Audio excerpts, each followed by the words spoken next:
네, 김과 장의 시사 속풀이 3인칭 시사 시점. 오늘은 신인규 전 국민의힘 상근 부대변인이면서 변호인, 변호사죠. 그리고 김민하 시사평론가 두 분과 함께 풀어나가겠습니다. 안녕하세요. 안녕하세요. 네, 안녕하세요. 네, 3인칭 시사 시점 지금 유튜브로 생중계되고 있습니다. 유튜브 MBC 라디오 시사 채널로 함께해 주시면 감사하겠습니다. 먼저 오늘 국민의힘에서 새로운 비대위원장 정진석 국회 부의장을 선임을 했는데요. 한마디씩 평가를 좀 부탁드리겠습니다. 신인규 변호사 어떻게 평가하시겠어요? 저는 주호영 승리, 정진석 패배 뭐 이렇게 생각이 들고요. 꼭 그래요? 예, 직책에 대한 저는 정진석 부의장의 끝없는 욕심 아니냐. 저는 이렇게 생각을 하고 오히려 네. 주호영 의원이 좀 더 현명해 보인다. 저는 이렇게 평가를 하고 싶습니다. 네. 독배를 거절하는 것이 현명하고 독배를 받아든 것은 욕심이다. 끝없는 욕심이라고 저는 알겠습니다. 생각합니다. 김민하 평론가님. 기왕 되는 거니까 예. 정확히는 내일 되는 거죠. 네. 기왕 될 거니까 용모방망이로 다른 것 부시지 말고 예. 대통령이 만들어 놓은 울타리를 부시기 바랍니다. 와, 네, 육모방망이로 울타리를 부숴라. 알겠습니다. 오늘 신인규 변호사가 뽑아오신 인물 만나볼 시간이죠. 어떤 인물 뽑아오셨습니까? 저는 오늘의 인물로는 이재명과 김혜경 이렇게 꼽아봤습니다. 아하. 네. 뭐 어느 정도 짐작은 가겠는데요. 그래도 특별하게 오늘의 인물로 선정하신 이유가 있으시다면? 예, 우선은 사실 이재명 대표 같은 경우에는 사실 그런 수사기관의 그 출석 통보를 받고 나서 사실 이제 불출석 의사를 밝혔는데요. 네. 그 불출석에 대해서 사실 의원총회를 열어가지고 이제 의원들이 이것을 좀 정치화한 면도 있습니다. 그래서 출석을 하지 않겠고 상당히 억울하다라는 이제 표시를 강하게 했는데요. 네. 근데 오늘은 이제 사실 그 김혜경 여사가 이제 그 수사기관에 오늘 네. 출석을 했습니다. 그래서 조사를 받았죠? 예, 조사를 받았고요. 지금 이제 한 오후에 그 1시 40분 정도에 오늘 수원지검에 출석을 해서 지금 2시간 40분 정도 이제 조사를 마치고 귀가를 했다고 합니다. 네. 근데 수원지검 이제 공공수사부에서 그 업무상 배임이나 또 공직선거법 위반 혐의로 이제 소환 통보를 해서 이제 거기에 응한 것인데요. 예. 사실 그 민주당 대선 후보 경선 중에 그 음식점에서 또 식사비 같은 것들이나 뭐 여러 가지 그런 음식들을 이제 배모 씨 사무관의 카드로 이제 그 법인카드를 통해 가지고 결제한 혐의를 받고 있고 네. 사실 그 경찰은 법인카드 유용 의혹에 대해서는 묵시적인 모의가 있지 않냐 지금 그렇게 바라보고 있습니다. 네. 그래서 이제 배모 씨와 함께 공모 공동정범으로 이제 송치를 했고요. 네. 그래서 오늘 이제 이 수사에 대해서는 뭐 또 정치적으로 쟁점할 수도 있겠습니다만은 저는 김혜경 씨가 출석한 거는 저는 시민으로서 당연한 일을 한 것이다. 저는 이렇게 보거든요. 네. 그래서 여기에 대해서는 또 왈가왈부가 있을 것 같습니다. 근데 그 묵시적 동의 부분에 대해서 네. 이재명 대표 측에서 밝힌 입장이 있어요. 그래서 어쨌든 그 입장을 유지를 하고 있습니다. 김혜경 씨는 이러한 법인카드 지출이나 이런 상황에 대해서 몰랐다라는 몰랐다. 건데 네. 수사기관의 시선은 이런 거죠. 몰랐다라고 할 수도 있겠는데 그러면 이게 의뢰 그렇게 해왔기 때문에 개별적인 지출 사례에 대해서 김혜경 씨는 모르더라도 의뢰해왔으니까 배모 씨가 지출하고 뭐 그거를 이렇게 일종의 카드 가리를 하고 이런 것들을 해온 거 아니냐. 그게 이제 묵시적인 동의인 거죠. 사실 네. 그렇게 보면은. 예. 그래서 김혜경 씨가 몰랐다라는 게 진짜 어디까지 몰랐다고 하는 것이냐를 증명하는 게 상당히 중요한 일일 텐데 네. 제가 볼 때 상식적으로는 사실 쉬워 보이지는 않습니다. 그러니까 예를 들면 뭐 초밥 10인분 뭐 여러 가지 그런 좀 이해되지 않는 것들 그러니까 꼼꼼하게 식당에 가서 이제 법인카드 한도가 있다 보니까 개인카드 쓰고 또 그다음에 가서 또 결제 취소하고 어떻게 보면 슈커면 슈킹 같은 거죠. 그래서 빼먹는 이제 그런 식인 건데 전문 용어를 사용하셨습니다. 예, 근데 이제 네. 사실 무서워요. 그런 행태에 대해서 이건 이제 공적인 권한을 사유화했다라고 볼 수밖에 없거든요. 그래서 이것은 뭐 법률적인 판단도 상당히 중요하겠습니다만은 정치적으로는 상당히 그런 공적인 일을 담당하기에는 상당히 부적절하다라는 평가는 피할 수 없을 것 같습니다. 네. 사실관계는 거의 이제 확인이 됐지 않습니까? 그 개인 카드 썼고 다시 공공 카드로 바꾸고 다만 그 과정에 대해서 김혜경 씨가 몰랐다라는 부분 그런데 몰랐다는 것을 과연 얼마나 입증할 수 있느냐가 관건이다. 김민하 평론가가 그렇게 얘기를 해주셨고요. 자 그러면 부부가 함께 좀 소환 통보 받았는데 민간인인 사인인 부인은 출석해서 조사를 받았고요.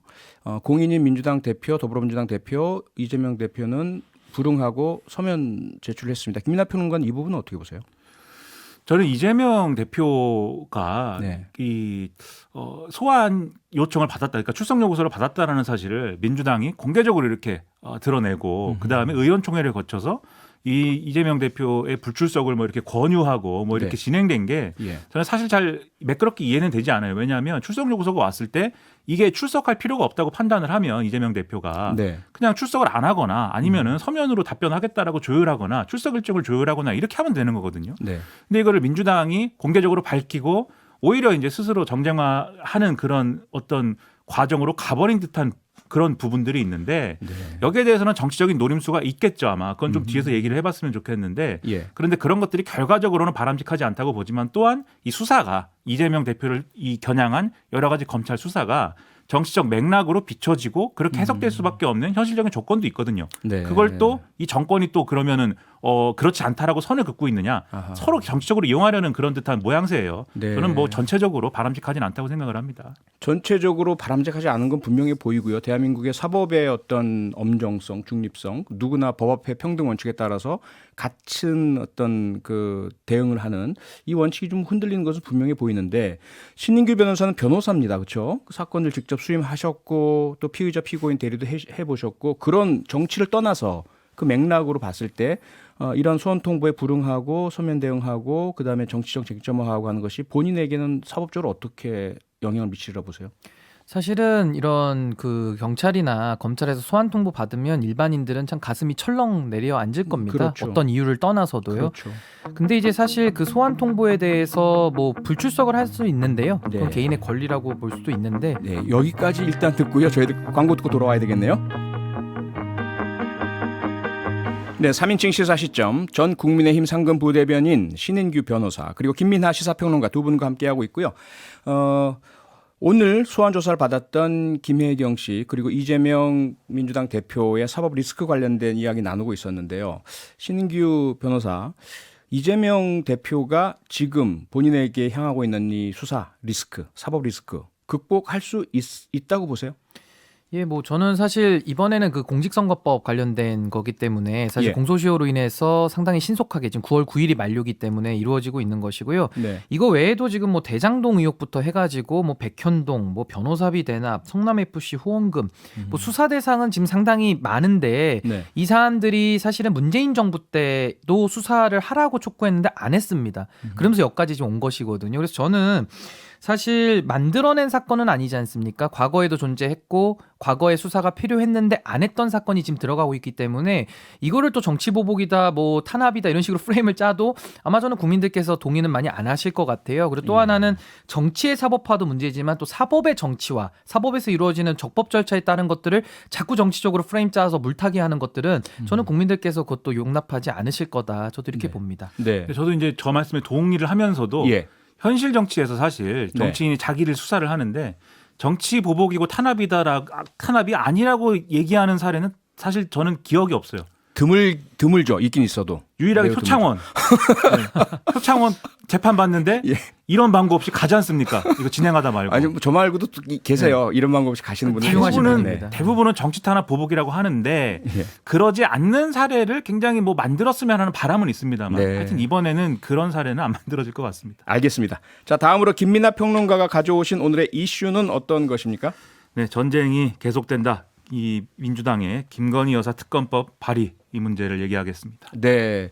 민주당에서 대통령 배우자 김건희 여사에 대한 수사를 하라고 촉구하는 그 특검법 발의를 했는데 일단 그 특검법에 좀 발의한 내용 좀 간략하게 소개를 해 주시죠. 그러니까 민주당의 의원 전원의 이름을 올려갖고 발의를 했는데 예. 수사 범위, 이 도이치모터스 주가 조작 의혹, 그다음에 허위 경력, 허위 이력 의혹, 네. 그리고 윤석열 대통령이 이제 검사 시절에 김건희 여사가 자기 회사를 통한 어떤 전시회 이런 걸 개최를 해서 사실상 뇌물성 후원을 받았다. 이 의혹과 그다음에 이런 사건들과 관련해서 수사 과정에서 인지된 사건 등이 대상에 들어가고요. 네.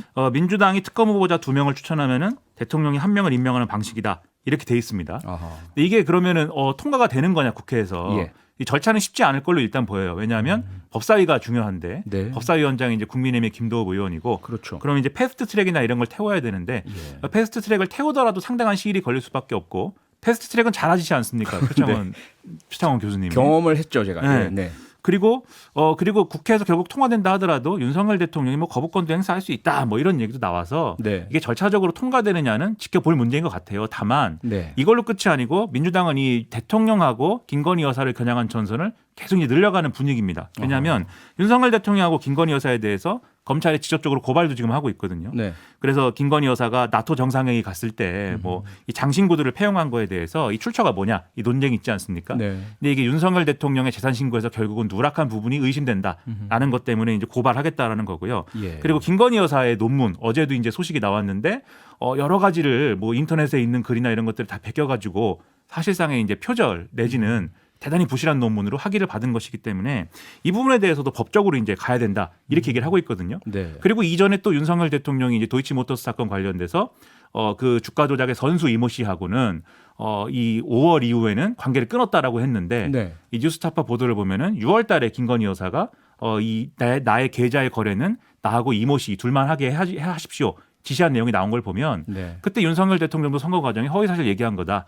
이 내용도 지금 고발을 이미 해놓은 상황이기 때문에 네. 전선은 끝없이 늘어난다. 이런 겁니다. 신인규 변호사 조금 전에 이재명, 김혜경 두 부부에 합쳐졌네요. 대한 네. 제가 죄송합니다. 당황을 했습니다. 그 사법 리스크, 수사 리스크 말씀을 하셨는데 역으로 이제 민주당은 대통령과 대통령 부인을 향한 고발과 특검법 발의 지금 또 김민하 평론가 말씀에 따르면 또 이후에도 여러 가지 이 고발 내지는 법적인 조치, 뭐 수사 요구 이런 것들을 할 사안들이 많이 남아 있습니다. 어떻게 보세요, 지금 이 상황? 우선 저는 대한민국 헌정사상 이렇게 영부인에 대해서 정쟁화가 이루어진 적이 있었나 일단 여기에 대해서 한번 좀 되짚어보고 싶고 거의 최초 같아요. 그리고 반대로 또 이렇게 의혹이 많은 영부인이 있었나 또 이 정도가 저는 두 가지 감회가 일단은 떠오르고요. 네.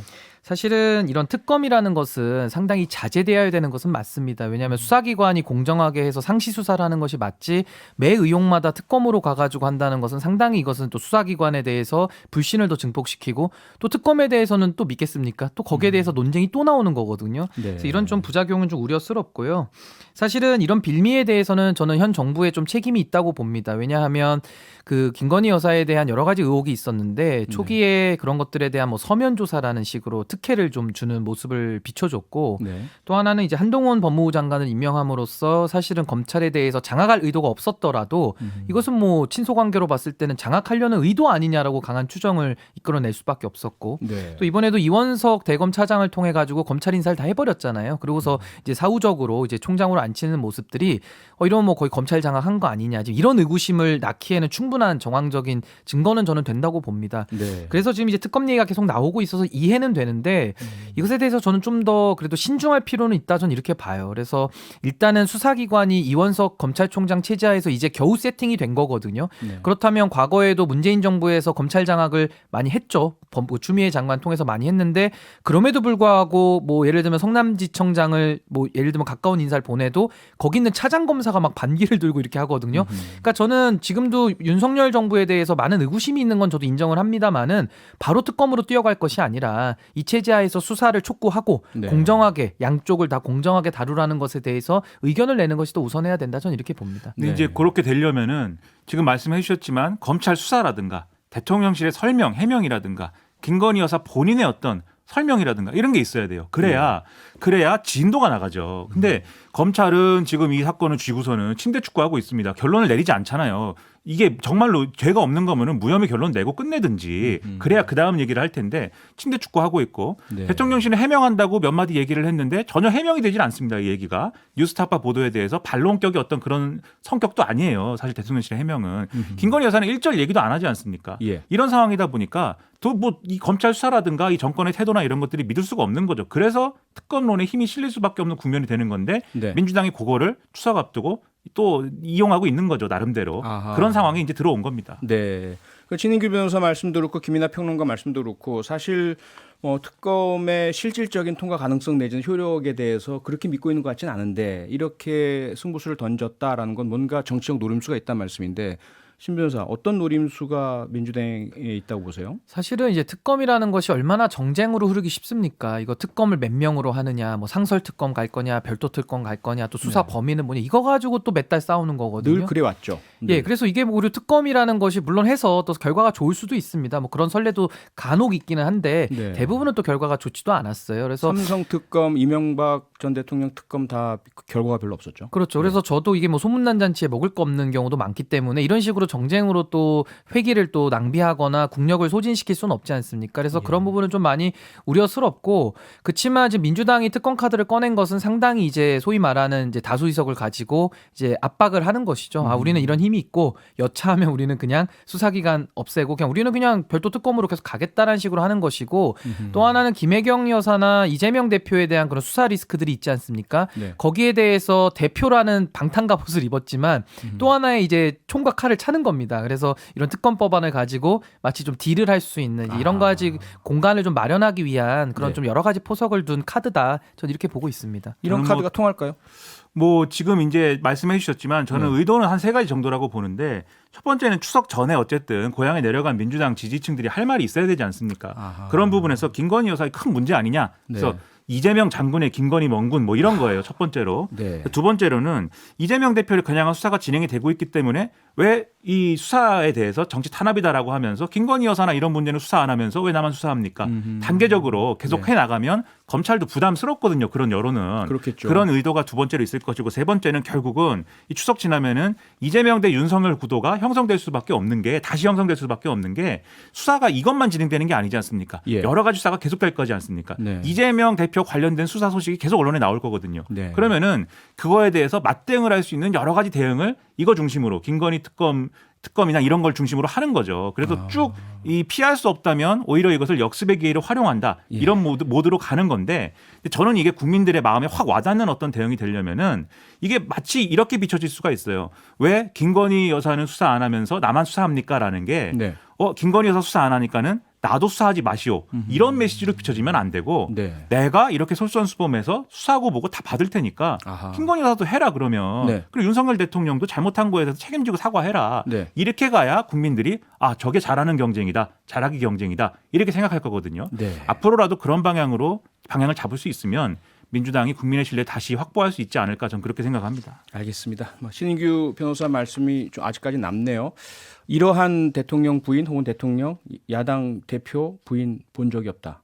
또 이런 공격 본 적이 없다. 좀 문제가 잘 해결됐으면 좋겠습니다. 지금까지 신인규 전 국민의힘 상동 부대변인 김민아 시사평론가였습니다. 수고하셨습니다, 두 분. 네, 고맙습니다. 감사합니다. 평일 저녁 6시 5분에 여러분을 찾아갑니다. MBC 라디오 표창원의 뉴스 하이킥.